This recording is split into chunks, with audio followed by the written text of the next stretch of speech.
let me ask you a question, Ryan. What do you think about this Simic Mass Manipulation deck, or the Mass Manipulation deck in general?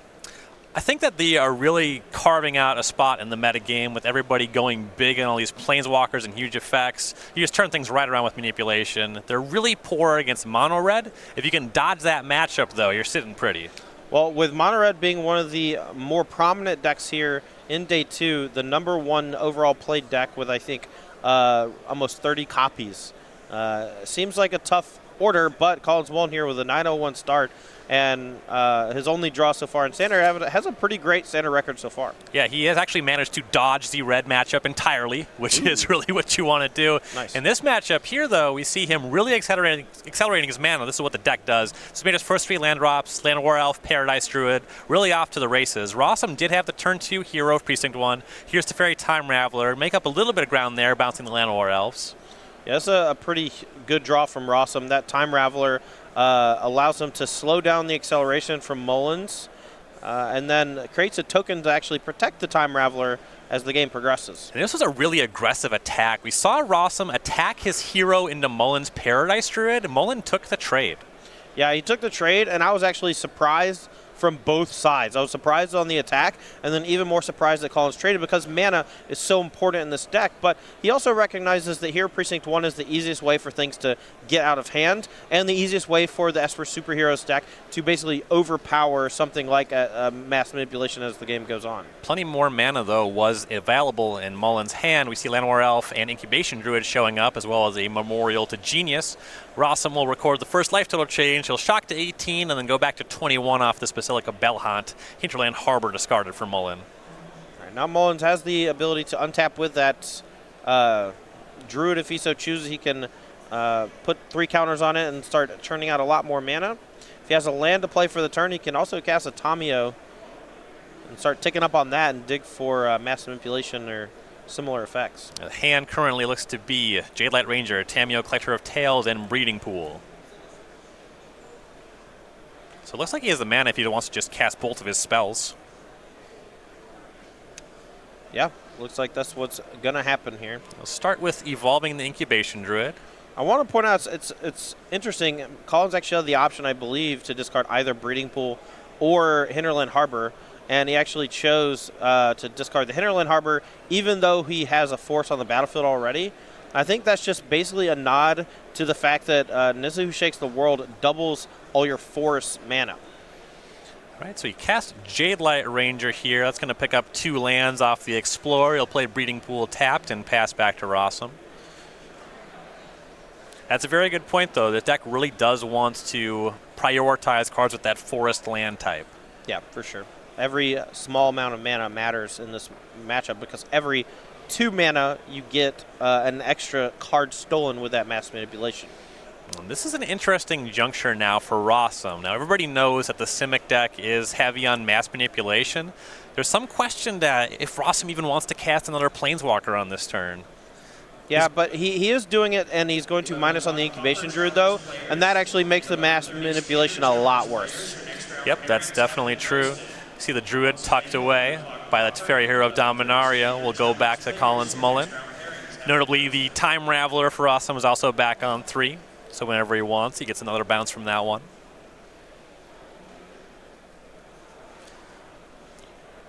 Mullen will start his turn with a Growth Spiral. Plenty of lands in the hand. He'll put a forest onto the battlefield. Still has his land draw for turn. Still has that Tamio floating around in the hand. So it's 2 lands and Tamio, the current holdings. Got an inkling to what he might want to look for with that Tamio? Well, the Incubation Druid is still on top of his deck, right? So he could just guarantee a hit and plus on that. And with the land in hand, I believe he hasn't played a land yet for turn, can still cast it. He's up a land drop because of that Growth Spiral on turn 2, I believe. So a guaranteed hit on Incubation Druid, but can go for the Gusto and look for something a bit more powerful if he so chooses. With a hand of 2 lands, it would be a pretty big miss if he didn't find a spell here. You see, he has decided to tick up. Yeah, and this is the decision, because you can guarantee yourself a Druid here, an Incubation Druid, but you know how good is an Incubation Druid? Costs a lot of mana to really turn it on, and he could just start digging, like plussing, looking for exactly Nissa Who Shakes the World or Actually named a Hydroid Crisis. It's going to be a miss. He milled over a Nissa and that Incubation Druid as well as the Growth Spiral. No, I like that one. That one gives you a bit of pressure against these Planeswalkers, as well as a few extra cards. So that's a pretty nice name, and something like Mass Manipulation, maybe not as good in the spot. All right, back over to Jonathan Rosum. He'll put his Teferi Hero of Dominaria up to 2, draw a card. He's going to cash in the Time Raveler, or maybe not. He's going to think about it anyway. You're going to have a good think. A lot of decision points for these Esper decks. That's what happens when your deck has 14 plus Planeswalkers in it. You get a lot of different choices.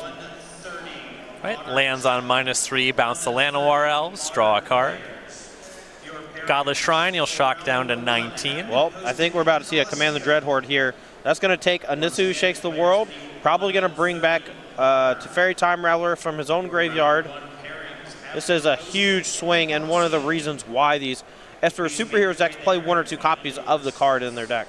So Nissa, Teferi Time Raveler, that hero of Precinct 1 he traded away earlier in the game, grabs 2 mana creatures in Incubation Druid and Paradise Druid. So this is 14 life we're looking at here. He'll go to 7.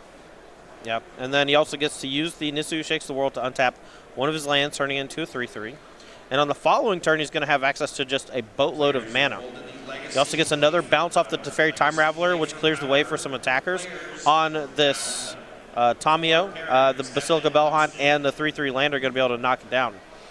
Yeah, so clears away that, animates his land, attack at Tamio. Still has that 1 token hanging out, knocks Mullen to 19 as well.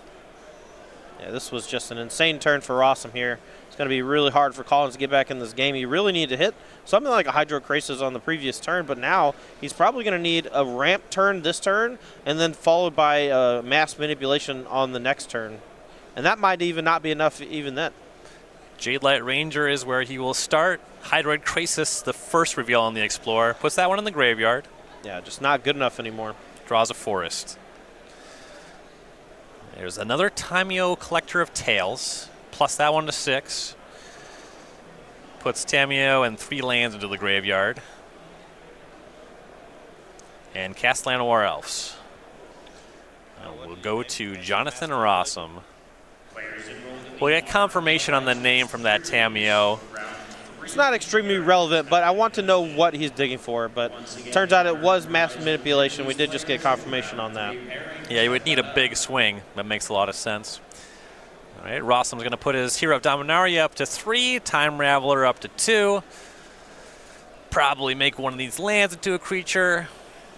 Yeah, I mean, he can swing in for a huge chunk of damage here between the Bellhaunt being 3 power, multiple lands having 3 power. Even the Paradise Druid has 2 power here, Precinct 1. You know, his hand is stacked because he's just been drawing cards with Time Raveler and Hero of Dominaria over and over again. So heavily in favor of Rosum, but let's see if Collins can figure out a way out. He'll cast a second Hero of Precinct 1. Continuing to snowball his advantage. Cleaning up the battlefield a little bit. There's a lot of permanents to keep track of. Yeah, it's one of the reasons why the standard format is so complex. You know, there's so many different permanent types seeing play with powerful enchantments like Experimental Frenzy, Planeswalkers with static effects, things like that, you know. All right, here's an Oath of Kaya that's going to make 2 tokens, clear out that Jadelight Ranger, Rosum up to 8. Shocks off of a Hallowed Fountain down to 6.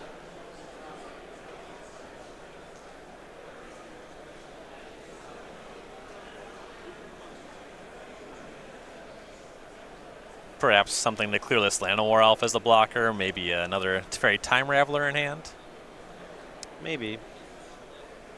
Maybe just once. I don't know if Rosum actually wants to attack the Tamio this turn. I guess probably because Mass Manipulation is basically the only way out. All right, so he's just going to go to combat, thinking about how he wants to line up his attacks. All right, rewind a little bit. He's going to use that Nissa, fire up another land.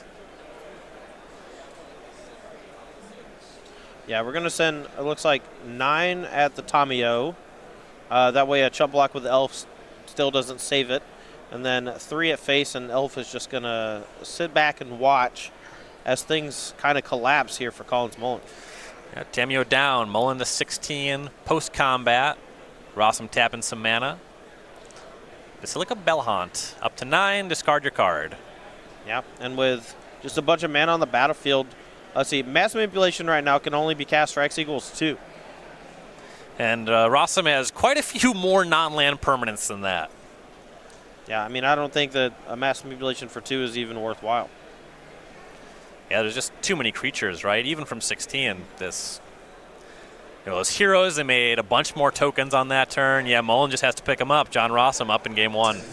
Yeah, just a really impressive showing there from the Esper Superheroes deck from Jonathan Rosum. You really saw the strength of Command the Dreadhorde there in a fair strategy, I would say. Just playing normal Magic and just having the 6-mana tempo spell that got back a reasonable number of cards and buffered his life total with things like Basilica Bellhaunt, and you just saw the strength of it, brought back 5 or 6 cards, and 2 or 3 of which were Planeswalkers, and just completely dominated Mullen. Right, players going to sideboarding. We'll start on John Rossum's side. A lot of good-looking options here. The sideboard is 3 Lyra Dawnbringer, 2 Duress, 2 Dovin's Veto, 2 Elder Spells, 2 Cry of the Carnarium, 2 Kaya's Wraths, and 2 Nightveil Predators. What looks good here?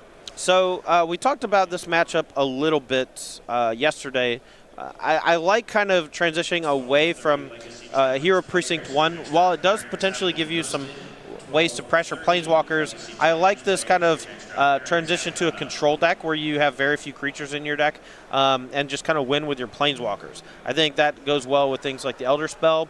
You want Dovin's Veto, Duress, and then you want these Cry of the Carnariums and Kaya's Wrath to kind of clean up those mana-producing creatures. We've seen Paradise Druid, Llanowar Elf, and Incubation Druid all susceptible to that Cry of the Carnarium, and Kaya's Wrath cleans those up, plus the 3/3s generated from Anissa Who Shakes the World.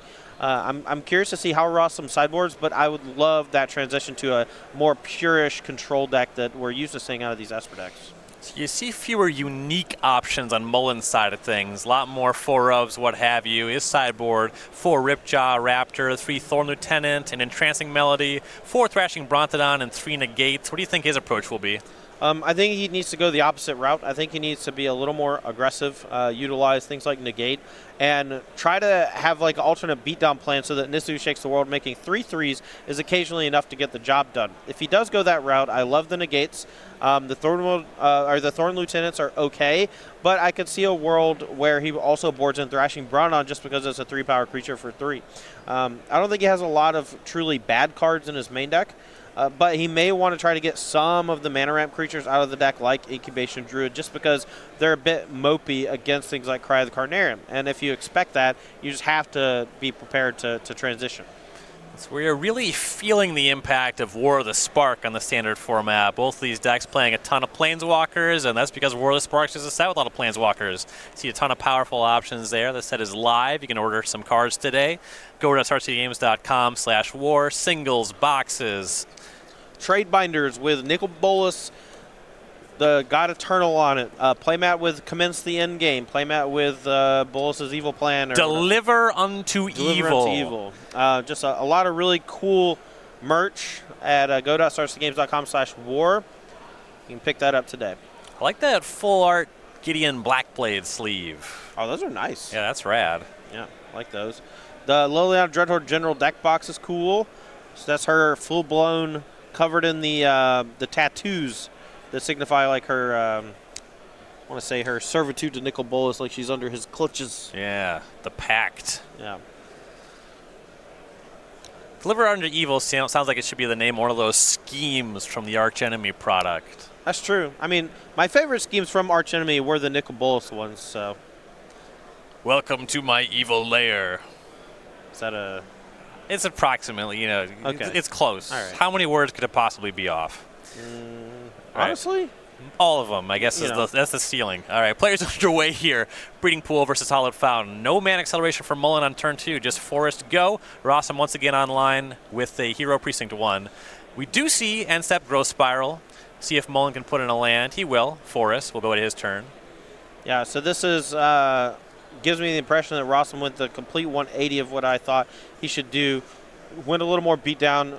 Almost certainly doesn't have Cry the Carnarium in his deck if you have Hero Precinct 1 still in there too. And Mullen makes his 4th land drop, casts a Paradise Druid. Rossum's going to shock to 18 to cast a Narset. Mullen will negate that. There's a couple reasons to negate that. In a lot of respects in this matchup, Narset's going to function a bit like a dig through time, and that if you can't pressure it, it's going to do some heavy lifting here. But if Collins had that Nissa Who Shakes the World wrapped up, I would have actually liked to have seen him let it resolve, attack here to threaten the Narset, see if Rosum wants to chump block, and then still be able to hold up the negate with the Paradise Druid plus that Forest. Well, the way it played out, he did negate. Here's that Nissa, activates a Forest, attacks Rosum to 15. Rosum's turn will start with Thought Erasure, though he's really behind on board already. Sees a hand of 2 pretty good spells, too, Tamiyo and Idroid Krasis. Yeah, that's the thing about Thought Erasure. It's really good when you're at parity or ahead on the battlefield and your opponent still has some juicy cards in hand. But here, with Collins already having access to Nissa Who Shakes the World in hand, and his cards are fairly redundant because the Tamiyo can just minus and get back that Hydroid Krasis or Negator or what have you, this is not looking good for Rosum. This is a tough spot. Mullen's going to untap with a lot of mana here. Oh, absolutely. All these forests and the Breeding Pool tap for double. So he can, let's see, he can definitely Tamiyo get back Negate and hold up Negate. That's easy mode. And here it looks like he's just going to get to have a giant Hydroid Krasis. And that's also really bad. Yeah, Rosum ends up taking that Tamiyo. Has the Elder Spell for the Nissa. All right. That makes the Krasis quite a bit worse. Yeah. It's still going to be a 4/4 that draws 2 cards, though. And unless Rosum wants to double block with Hero, Collins also gets to get in some damage. Looks like Collins here just wants to make sure that he makes a 4/4 and draws an extra card.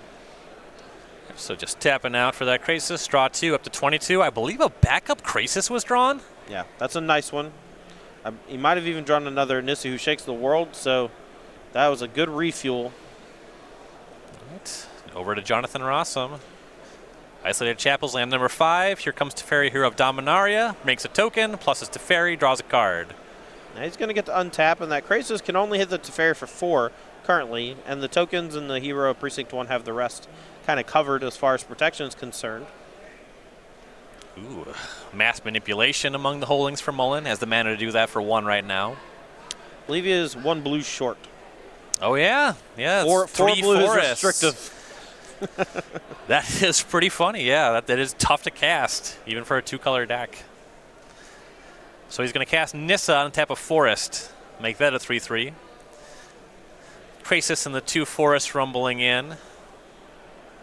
Yeah, if I had to guess, all of them are coming at the Hero of Dominaria. So Rosum probably going to... Okay, so he's going to eat a land with the Hero and then chump block the other one. And then Teferi's going to go down to 1, it looks like. Rosum considering whether he wants to throw the Hero away or not. Yeah, I mean, there's an argument to double chump block, basically, but one of the easiest ways for you to beat the Simic Mass Manipulation deck is to constrict their mana, and by trading Hero and a token for the land, he effectively takes away 2 mana because of the Nissa Who Shakes the World. So he ends up trading away the Hero. Teferi went to 1, back on Rosum's turn, cranks it up to 2, draws. Quite behind on the battlefield once again. Yeah, that's kind of what happens when you let the Simic deck untap with roughly 6 mana and you have virtually no pressure. You know, he was able to cast a 4/4 Hydroid Krasis, hit super well off of it, including a second Nissa Who Shakes the World. And even though he's able to deal with 1, let's see if he can deal with another.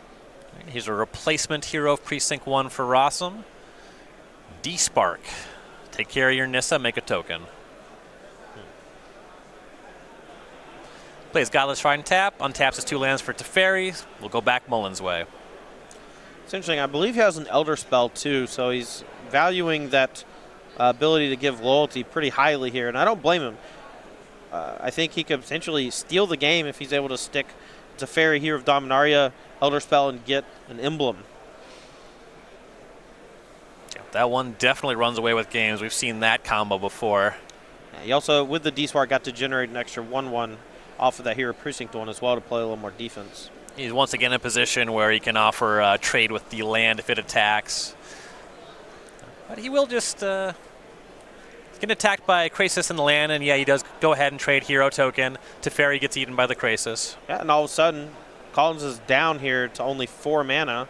And you see what happens when you start trading Hero Precinct 1 for those lands. The Hydro Krasis is significantly smaller. Colin's unable to cast 2 spells in the same turn. Yep, Krasis for X equals 2, draws a card, gains a life, plays an island, go back over to Rosum.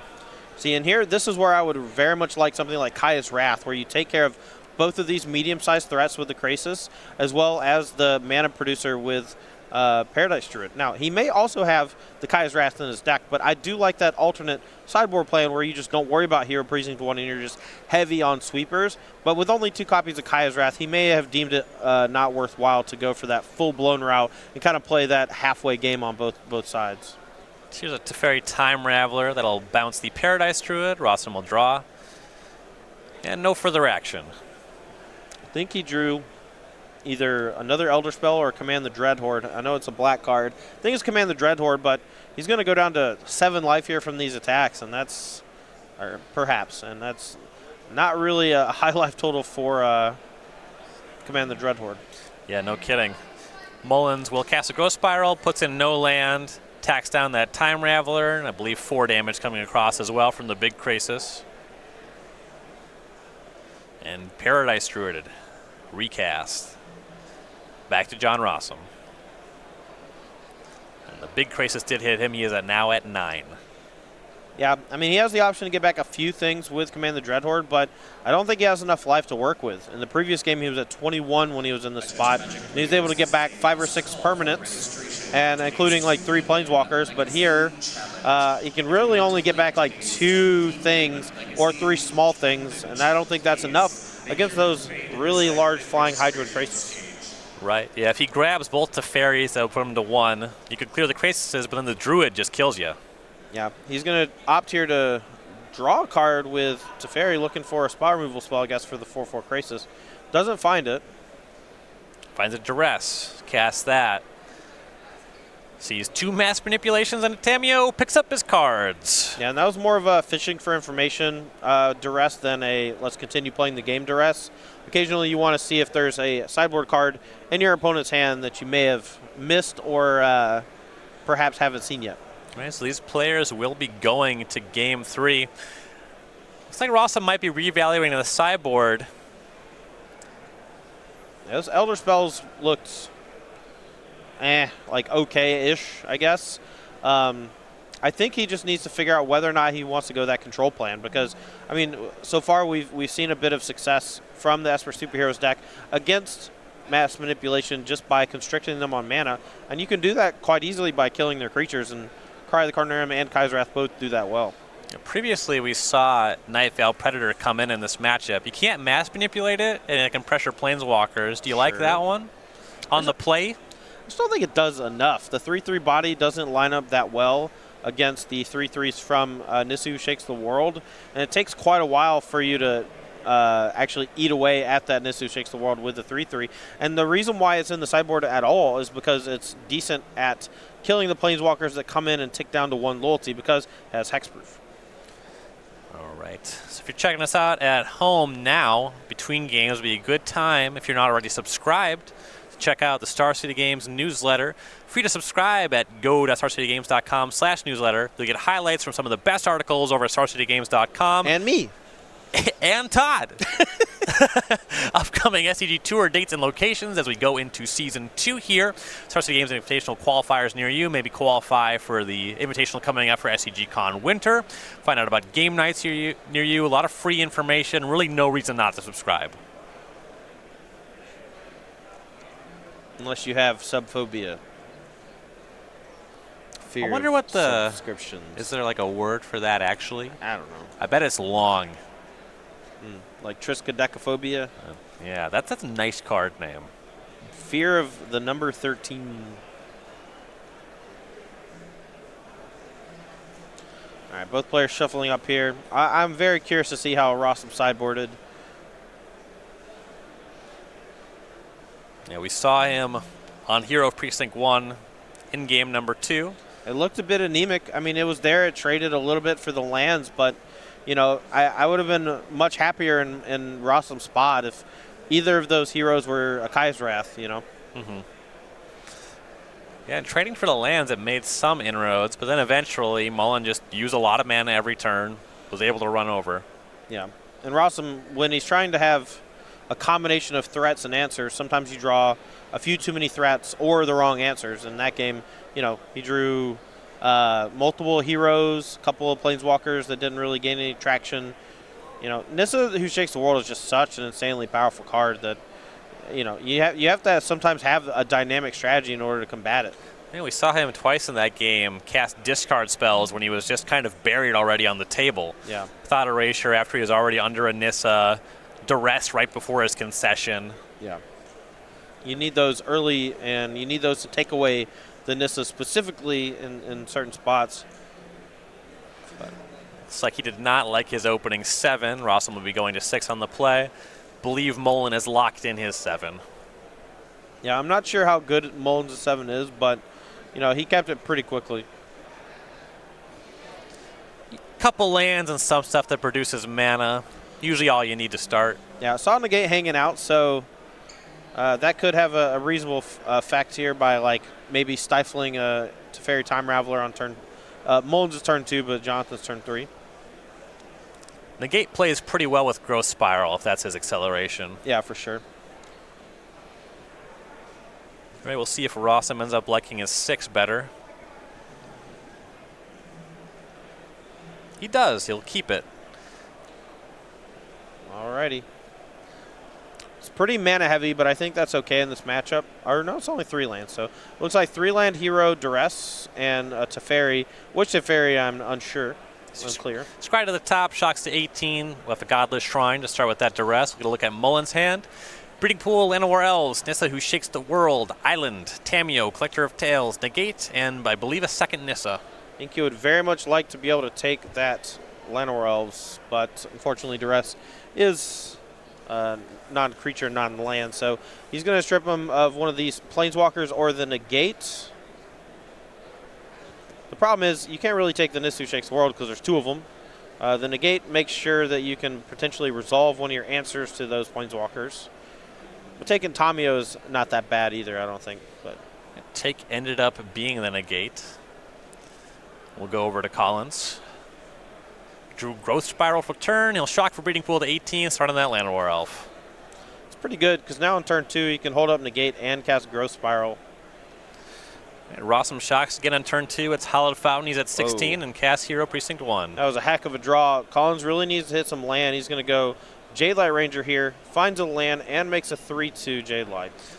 Yep, found forests, put Llanowar Elves in the graveyard. We'll see what John Rosum can do about it. Third land will shock him into 14 under Godless Shrine. Ow, wow, wow, wow, wow, wow. Teferi Time Raveler is cast. Makes a 1-1 off the hero, bounces Llanowar Elf, draws a card. Probably not interested in trading with that Jadelight Ranger. He passes back. Yeah, I definitely think that he's looking to trade 2-2 for 3-2 here.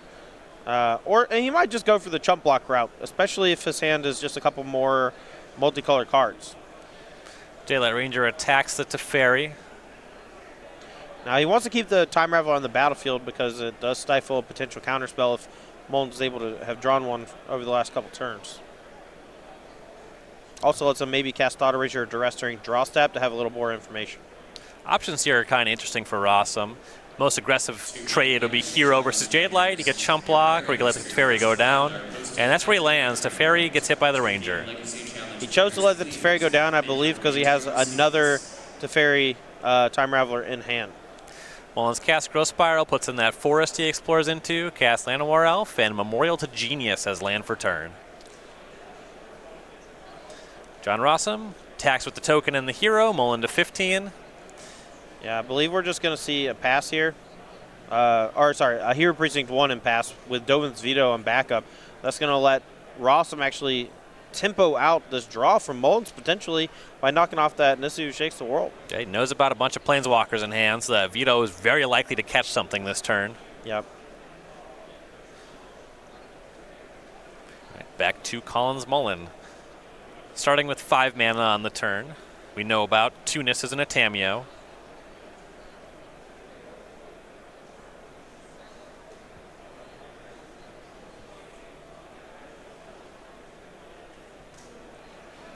I think Collins really just trying to figure out what card will draw a counterspell between the two planeswalkers in his hand, and which one he is more fine with getting hit with that counterspell. I think if I'm Mullins, with the redundant copy of the Nisu Shakes the World, I want to lead on that, because at some point the Nissa might be able to find you a mass manipulation if you really need to. Sorry, the Tamiyo might be able to find you a mass manipulation if you need it to. And it's just a redundant copy, and it uses more mana this turn. So he'll play Hinterland Harbor, cast the second Nissa, and that does catch the Dovin's Veto. Rosum will make 2 tokens for his trouble. And Mullen, no attacks. We'll go back Rosum's way. Yeah, but Rosum really needs to have a good turn this turn to push this advantage. He spent 2 mana to knock down 5 from Mullins while generating 2 bodies. If he has a way to clear this Jadelight Ranger, that'll let him attack with all of his creatures. This is a huge draw for him. It's very Time Raveler. 2 more tokens, bounce your Jadelight Ranger. Yeah, and he's going to be able to shove in here with quite a few creatures. And I believe he even drew another Hero Precinct 1 and a land, so I guess he can go ahead and play that as well. 3 tokens and both heroes coming across. Trading with the throwing the Landlord Elves in front of any of this isn't very good. And there you see land, last card in hand, that 3rd Hero Precinct 1. Right, Mullins took a hit for 7 there. He's at 8. We know he's got some Planeswalkers in hand, but he's got a lot of ground to recover here. Right. I think the Nisu Shakes the World's a fine play. It allows you to potentially pressure that Teferi while also generating a 3/3 body. But the Rosum's just gone so wide with these Hero Precinct 1 that it might not be enough. You know, he needs to generate multiple blockers this turn, or he's under a lot of pressure from all these creatures. And if Rosum just peels a removal spell, that might just seal the deal.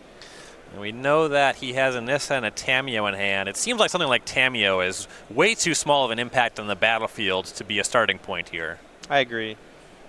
But with Nisu Shakes the World, it only gives him 1 more blocker. Like, he taps all his mana, untaps, attacks, kills the Teferi, and then he has 2 blockers versus the...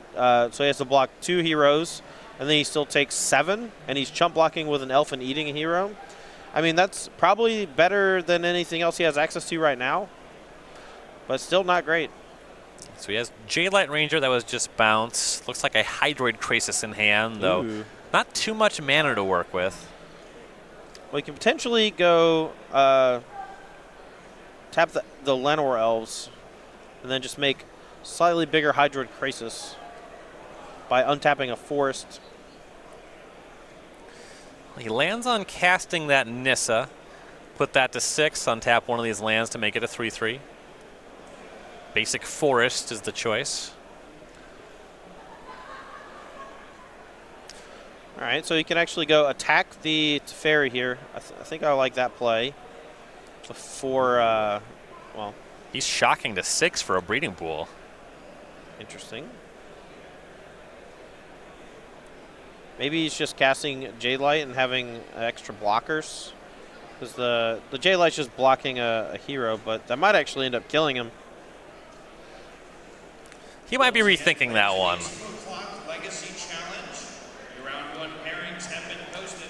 Gonna check on the math. So currently Rosum has 3 heroes and 5 tokens. So 5 tokens plus 2 heroes is lethal without the shock. Plus 1 is lethal if he does shock for the breeding pool. Yeah, so he's going to choose to not shock, stay at 8. Doesn't even attack the Teferi.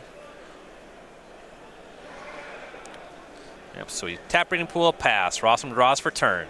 A removal spell here is lethal. Well, there's one. Teferi Hero Dominaria. Cannot cast it fast enough. Yeah, it does say, what, non-land permanent, though, so he tucks the elf, swings in, and that's lethal.